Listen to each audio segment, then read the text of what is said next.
Hi, I'm Rita Wilkins, also known as the Downsizing Designer.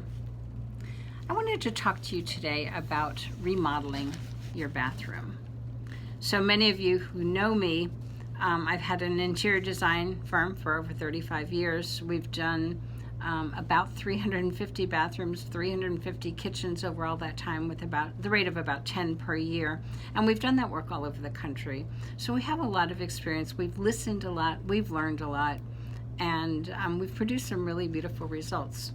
So one of the things that people are asking me about, particularly my baby boomer audience, is as we age, how can I future-proof my home?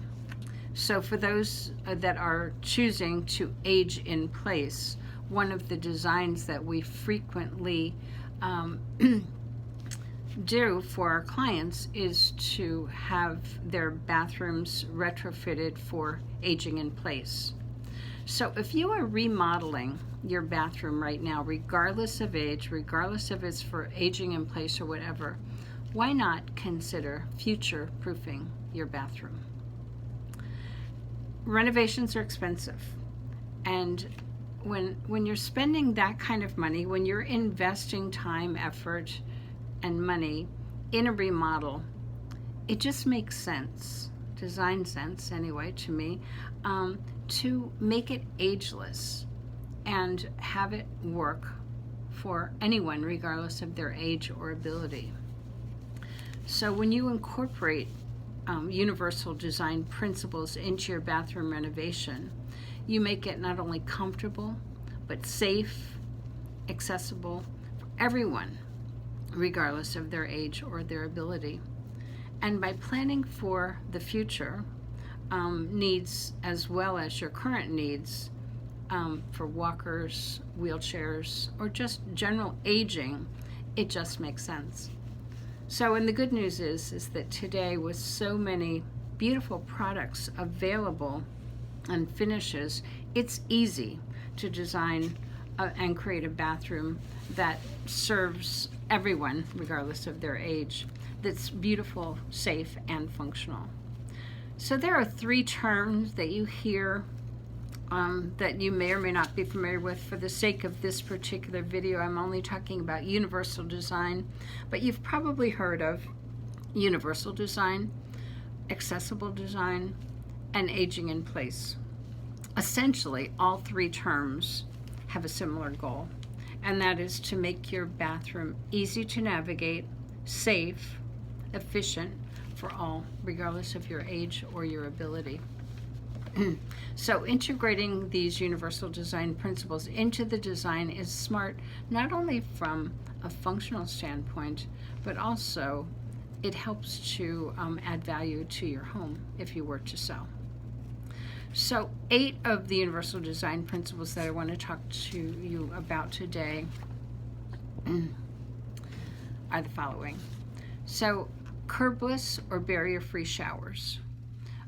They have little or no curb at all, so that it allows those with physical limitations or not an easy entry and exit from the shower. So if you're in a walker or even crutches, you don't have to go over a higher curb or higher threshold. And a linear drain inside that shower allows us to drain out the water very effectively. And then inside that shower would also be a shower seat to help someone that wants to shave their legs. Another reason would be to just be able to sit and stabilize yourself and to shower yourself if you were in need of having a seat. A second universal design principle is comfort height toilets. It could also be wall-mounted toilets, but a comfort height toilet is 19 inches off the finished floor. It makes it easier to get in and get out of. If you recall, older toilets were 16 inches off the floor, and in some cases, in older homes, they still are that.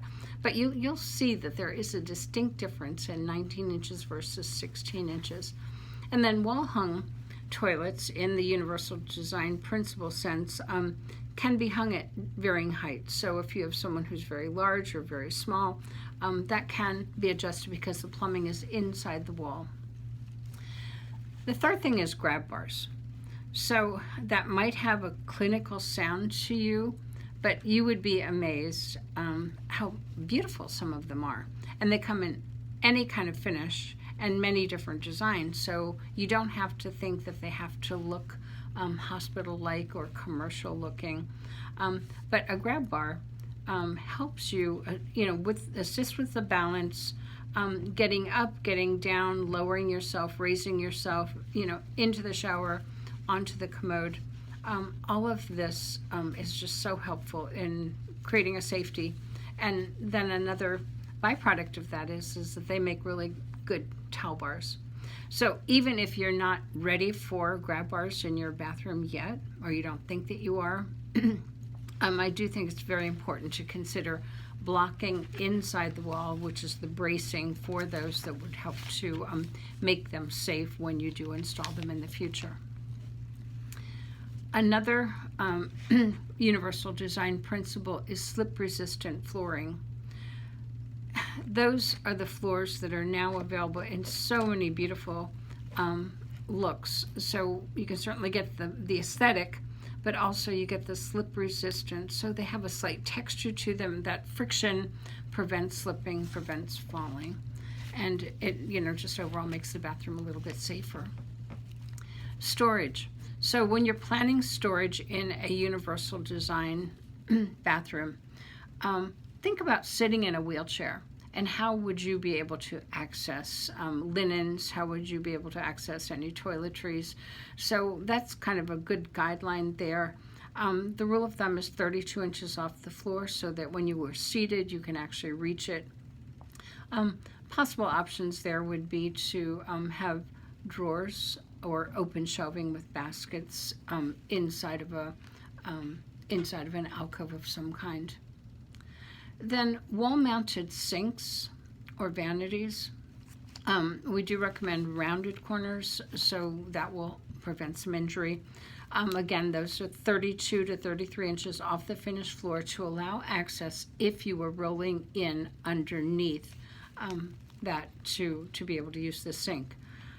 It would also include a barrier around the plumbing to protect from touching any of the hot pipes that might be underneath. The faucets and fixtures. Now, you're all familiar with the lever, and when you think of a lever, it's far easier, particularly with older hands, arthritis, where to grab a knob, it's much harder, whereas a lever just makes it simpler. So there's levers, there's automatic or touch-activated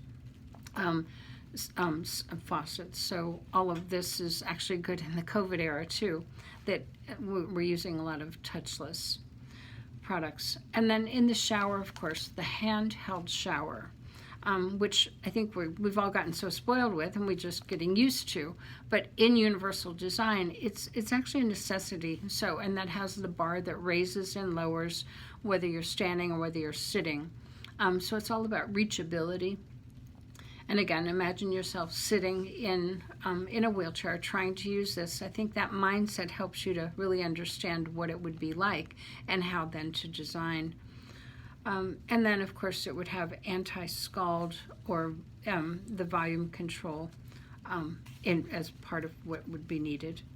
Then the other thing is wider doorways, wider entryways into the bathroom. So the minimum hallway width would be 36 inches wide. The minimum doorway width would be 32, although we would prefer to plan for 36. And the door swings outside, and again, lever handles. So these are just a few of the things that we use as we are designing for long-term and for universal design. It is possible to seamlessly incorporate, a beautiful bathroom into the rest of your home with universal design to make that bathroom both functional and safe, as well as beautiful. And at the same time, meeting all the needs of the family members, regardless of their age or their ability. So if you're remodeling, why not future-proof your bath while you're at it? It just makes sense. So hopefully these tips on universal design are helpful to you. If you want more information on bathroom design, kitchen design, any kind of design, go to our website, Rita Wilkins at ritawilkins.com. I have a blog that we've had for probably 8 or 10 years now, so there's just a plethora of information. You're also always welcome to go to my website and schedule a 30-minute complimentary call with me.